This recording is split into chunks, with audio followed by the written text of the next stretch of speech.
Hi, folks. My name's Spence, and you're all most welcome to this Irish Gothic Bites podcast.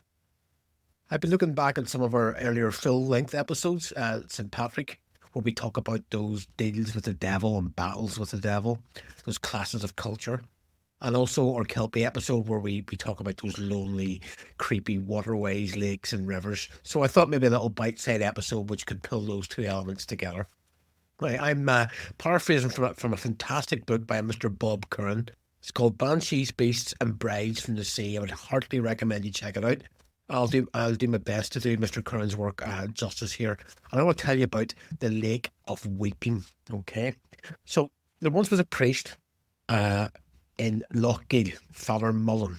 Now he was very fond of a drink, as they say, and nothing pleased him more than to sit by the shores of Lochgill, having a wee drink and fishing and musing. They even said that he would have been known to speak to the fairy people, the gentry, as some might call them.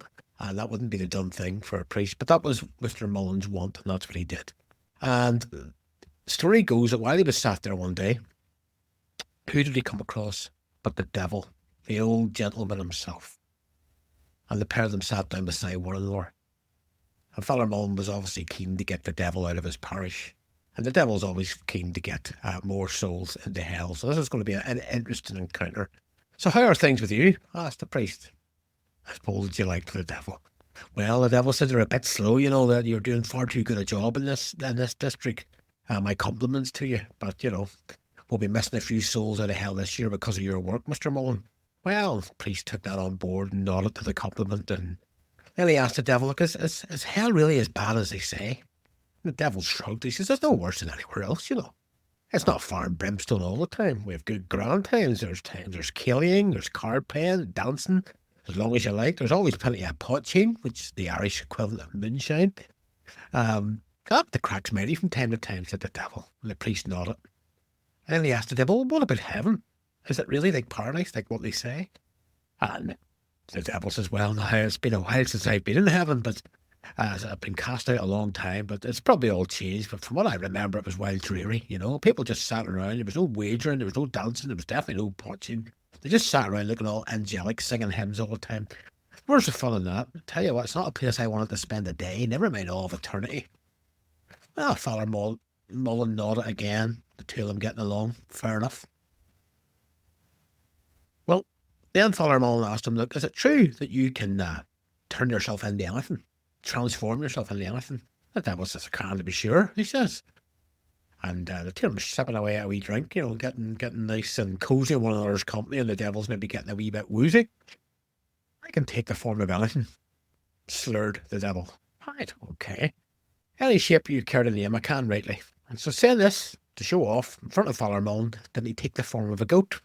Then he took the form of a great black crow. Then a monstrous hound, then a bull with the head of a child, and a chair made out of bones, and a woman with a beard. My word, quite a collection of menagerie of images there. The priest, however, Father Mullen, didn't seem all that impressed. That's all very well, he says, but you couldn't change yourself into, a gold sovereign. Well, nothing easier, said the devil. And this time he was fairly rightly, or intoxicated, as you might say. And there he turned himself into a gold coin. And now I have you, said Father Mullen. Quick as a flash, he snapped him up, the sovereign gold coin, put it into a purse, and he sealed it by anointing it with holy water. And try as he might, the old devil, old Nick, couldn't get out of that purse.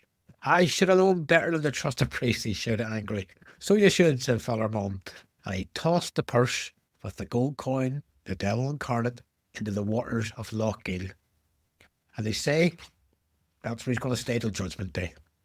And that's the way of it. Lochgill then go on to be a great parish, they say, with lots of believers and no souls going to the devil.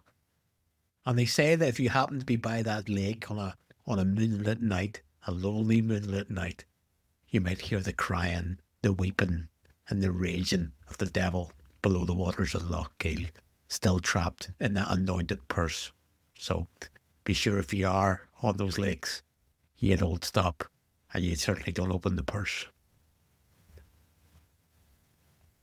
So there you go, folks. That was The Weeping Lake from Bob Curran's Banshees, Beasts and Brides from the Sea. I hope you enjoyed it, and I hope you come back for another bite-sized Irish Gothic as we build up to our full-length episodes a little later in January. Take care of yourselves. Mind yourself around those lakes.